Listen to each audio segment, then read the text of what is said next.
Компания Mitsubishi рассекретила кроссовер Outlander 4-го поколения. Премьера автомобиля состоялась в прямом эфире на стриминговой платформе Amazon Live.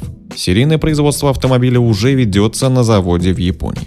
Премьера новинки должна была состояться еще в 2018 году, однако ее отложили на несколько лет из-за вхождения Mitsubishi Motors в альянс Renault-Nissan. Таким образом, предыдущий Outlander, который в России является самой популярной моделью марки, продержался на конвейере долгих 9 лет. И вот, наконец, уступил место кроссоверу нового 4-го поколения.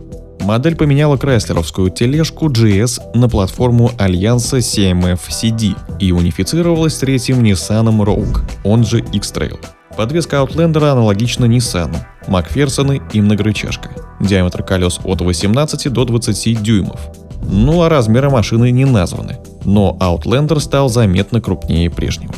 Новый кроссовер представлен для рынка США, Канады и Пуэрто-Рико. Позже появятся подробности о европейском варианте, а через год кроссовер доберется и до России.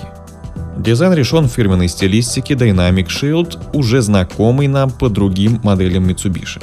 Дизайнеры взяли за основу шоу-кар Engelberg Tourer, представленный в 2019 году. У них схожая двухуровневая оптика с узкими секциями ходовых огней и противотуманок. Форма решетки радиатора, рельефные боковины, зауженные задние фонари, крупный спойлер, раздвоенный выхлоп и черная вставка на задней стойке, который создает эффект парящей крыши. Для Outlander будет предусмотрено 9 цветов кузова. Внутри Outlander повторяет Rogue, но у него свой мультируль и иные дефлекторы обдува. Разработчики обещают улучшенное качество отделочных материалов и много мягких вставок на передней панели и дверях. Из-за особенностей джойстик управления трансмиссией, замаскированные дефлекторы вентиляции, блок трехзонного климат-контроля с кнопками и рукоятками. Диагональ тачскрина 9 дюймов, в базе будет 7-дюймовый, цифровой приборки 12,3 дюйма. В базе будет с двумя аналоговыми шкалами. Цифровая приборка внедрена впервые, так же как и проекционный дисплей на 10,8 дюйма. В качестве стандартного оборудования заявлены 11 подушек безопасности, в том числе боковые подушки для пассажиров второго ряда и центральный airbag между передними креслами. 7-дюймовый экран с портами USB-A и USB-C, а также 18-дюймовые диски. В Америке новый Outlander штатно имеет 7-местный салон, второй ряд в этом случае с продольной регулировкой и раздельными спинками в пропорции 40-20/40.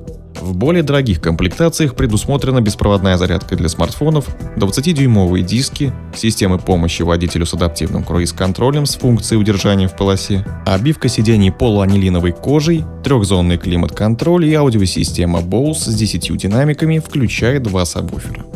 Пока для кроссовера заявлен ниссановский атмосферный мотор объемом 2,5 литра, который выдает 181 лошадиную силу и 245 ньютон-метров момента. Сочетается двигатель с новым вариатором Jatco с 8 фиксированными передачами. Привод передний, либо полный, SAWC. Super All-Wheel Control с муфтой на задней оси. Переднеприводный Outlander имеет 5 режимов движения: Эко, Normal, Sport, Гравий и Снег. А в полноприводном варианте добавляется режим грязь. Они меняются селектором шайбы на центральной консоли.